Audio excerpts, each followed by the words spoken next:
प्रमोद बर'आ परिबर्तननि नामाव खालि बर्तनसो होबाय गोबां रायजो राजा बिथांमोनहा मानाव गेदेर हाग्रामा महिलारि सारखौ लुबैफिनदों भेन्सार स्कुला सरकारि जायासै कन्ट्रेक्टरफोरा खामानि मोनासै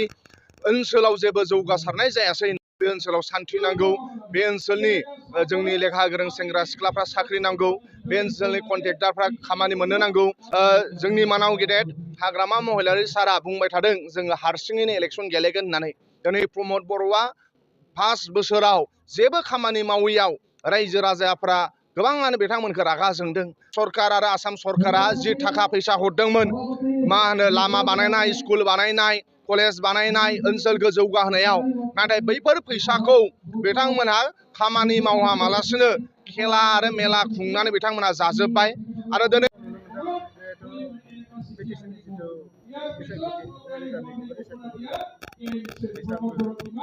जोङो बिपिएफ राजखान्थि दोलो हिसाबै मोनफ्रोमबो समस्थियाव थांनानै आरो गामियाव थांनानै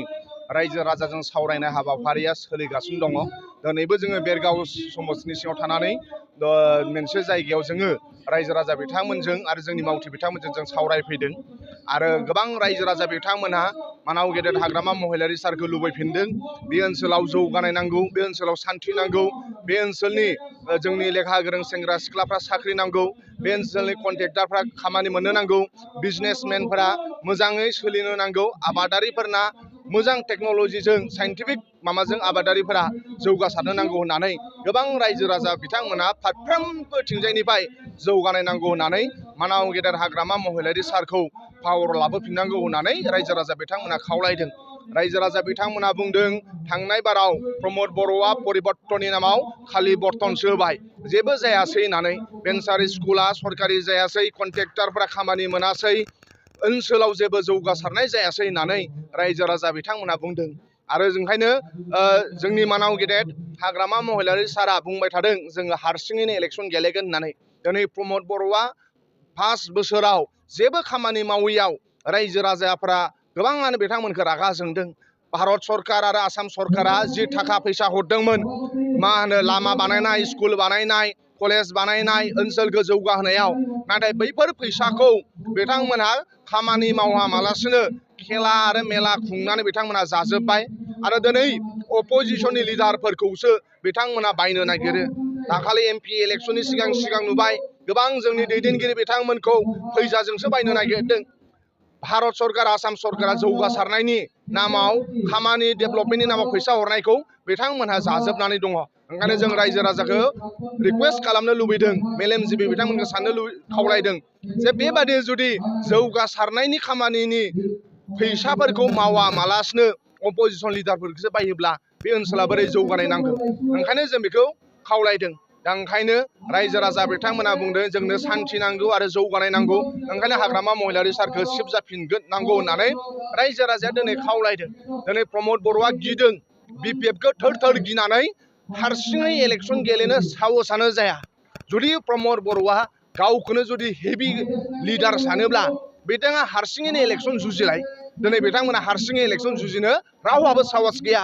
मानगोनां हाग्रामा महिलारिखौ गियो बिपिएफनि लिडारफोरखौ गियो ओंखायनो दिनै सासेबो इउपिपिएलनि लिडारनि खुगायाव जों बिटिसिआव हारसिं इलेक्सन गेलेगोन होननानै बिथांमोनहा बुंनोनो साहसआनो गैया नाथाय मानाव गेदेर हाग्रामा महिलारि सारा बुंगासिनो दङ बिपिएफआ जों हारसिङैनो इलेक्सन गेलेगोन मानोना जों रायजो राजा दङ जों सैथो लामाजों जों जुजिदों आरो जों रायजो राजा थानायखाय जों गियाखै ओंखायनो बिथांमोनहा गिदों जों जुजिनो हानाय गोहोआ इउपिपिएलनाव गैया मानोना बिथांमोनहा डेभेलपमेन्टनि नामाव जेबो डेभेलपमेन्ट मावाखै मानाव गेदेर हाग्रामा महिलारि सारा बे 15 बोसोराव 10टा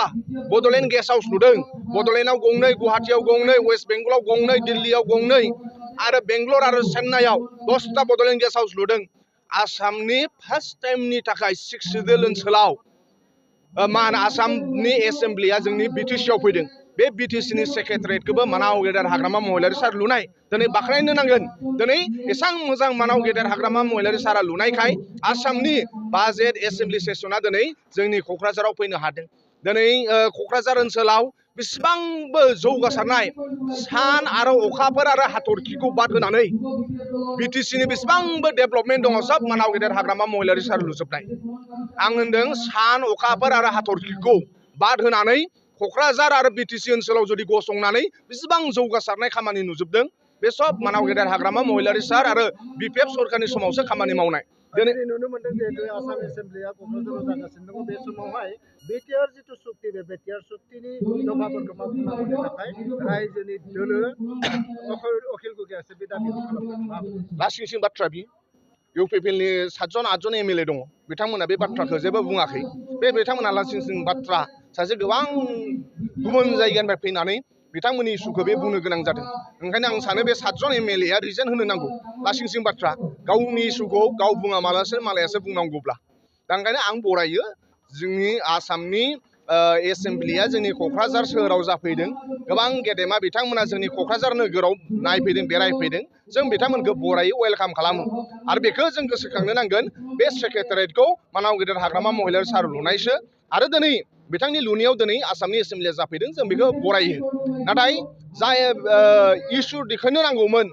जा बिथांमोना बुंनो नांगौमोन नाथाय इउपिपिएलनि दैदेनगिरिफ्रा बुङाखै बे मोनसे लासिं सिं बाथ्रा